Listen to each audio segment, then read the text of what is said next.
Apparently, a fellow content creator is Johnny Somaliing Japanese graves. Can we actually use the term Johnny Somaliing? Acting like a cheeky little shit and committing crimes in other countries in order to get super chats? Would this fit? See, I actually had a little bit of compassion and empathy for Johnny Somali, and I lost subscribers because of it. I said, maybe he shouldn't get 50 years in prison, maybe he should get 25.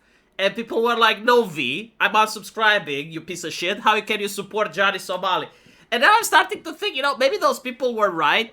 Because at the end of the day, Johnny Somali is not a human being. He's not an individual. He's a phenomenon. Like, he created this trend where people just go into other nations in order to cause problems. And as you can see, you have a Japanese politician here, which is pointing out that the Australian embassy in Japan was actually forced to issue a national warning to travelers from Australia to Japan.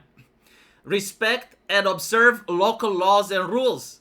This person is not only insulting the deceased Japanese, but is also causing great inconvenience to the people in Australia. Because noticing patterns exist. Like, you're going to be associated with that type of individual, right? And you may be a tourist from Australia just wanting to visit Japan, and you want to understand why everyone is treating you like shit. Now here's the thing that I do want to point out. What is the actual root cause of the issue? Is it just the person doing this? Is like the Johnny Somalian type individual the only one responsible? And the answer is yes, but that's only part of the blame, right?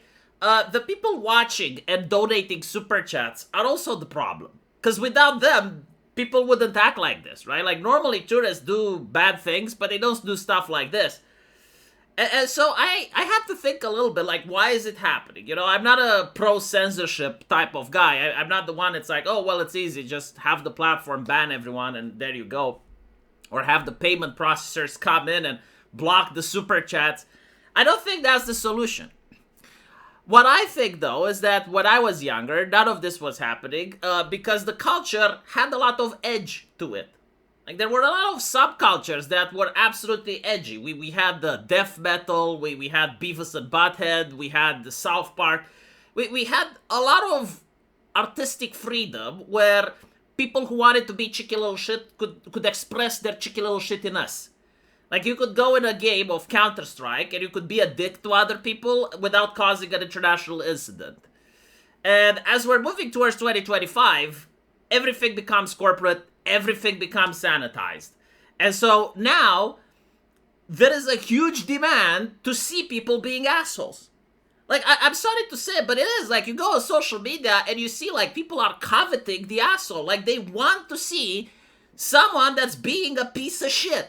And it's not necessarily that they want to see someone that's being a piece of shit to root for them, but it's that they need that person in order to either position themselves as contrarians and saying like, oh, I would never do what this guy, or how dare this guy do this. But the reality is, like, whenever you have an asshole, he starts trending. Like, just the other day, there was this guy that stole a cap from a kid from a baseball match or some shit. Immediately 9.7 million views. Like this was more reported than actual criminal activity happening in the country, right? And so, like, again, there is a huge draft of people being assholes. And when someone is being an asshole in real life, everyone latches to that. Like, people watching South Park, they didn't necessarily like Cartman or wanted to be like him. Like, some people genuinely like to hate him. Or when people watch Game of Thrones and they see Joffrey, right? Like, they literally want to hate Joffrey. But the requirement for the asshole, for the villain, is there. And now you don't have that in video games, you don't have that in TV shows, you don't have that in movies. And so when you do find it in real life, that's where people gravitate. Personally, like, I think back in my day, when people were being assholes on the internet and they were doing all of that stuff, they were fine with it in fiction, right? But, like, if someone acted like Cartman in real life, people would call him out for it. It'd be like, hey, dude, this is not South Park. Right? Like, this is real life. Why are you behaving this way?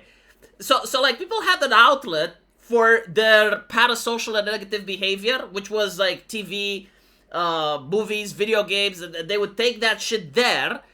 But in real life, people at least had some common decency. And again, they would basically say, it's like, why are you acting like it's the internet, right? Like, you're in real life. None of that exists now. And I think, like, this is why you get individuals like this being popular. Because, like, if you tried doing this shit back in the day, you wouldn't get popularity. Like, people would just think that you're insane. And they would watch something else. But for those of you who don't understand, like, why is it such a bad thing, what he did?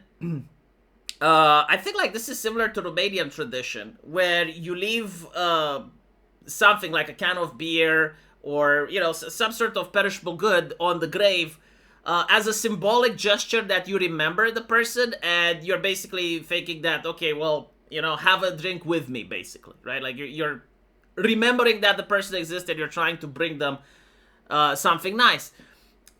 Now, in Japan, it's even more powerful because, like, they do have a culture of venerating the ancestor and respecting the family.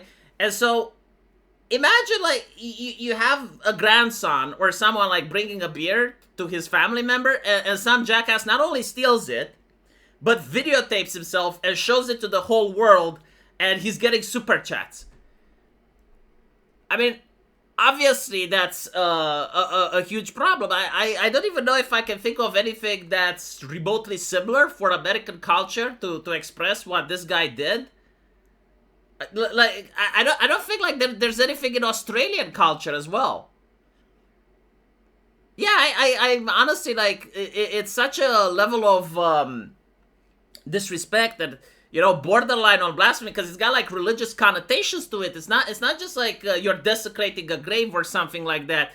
But, like, other people are now thinking, okay, so if I go to the graveyard to leave something for my dead papa, is someone going to steal it? Like, is there going to be an Australian over there, or is some other gaijin, like, coming in to take my shit? So, yeah, it's very difficult to put in words. I'm pretty sure, like, everyone knows the severity, because it's not only that the embassy had to step in, but looking on the internet, a lot of people don't agree with him. However, a lot of people aren't unsubscribing either. Again, I definitely think that if they had a different outlet, right? Like, if you had a guy like this, but doing it on a set with actors and everything is fake, people would watch that, right? Like, rather than support stuff that's real and can affect people. Anyway, right? What do you guys think? Do I make sense? I think I make sense. Like, we didn't have this shit 6 years ago. It wasn't that bad. Well, actually, never mind. We did have one, right? Like, we had the one with Jake Paul. But Jake Paul didn't fake, right? Like, he actually faked that shit. That's why he didn't get into legal trouble. But, like, after Jake Paul, like, a lot of people understood it's a bad idea, and no one tried to copy Jake Paul. Now everyone is trying to be the new Johnny Somali. It's so fucking weird, isn't it? Let me know what you guys think, and as usual, I will see you in the comment section. Take care.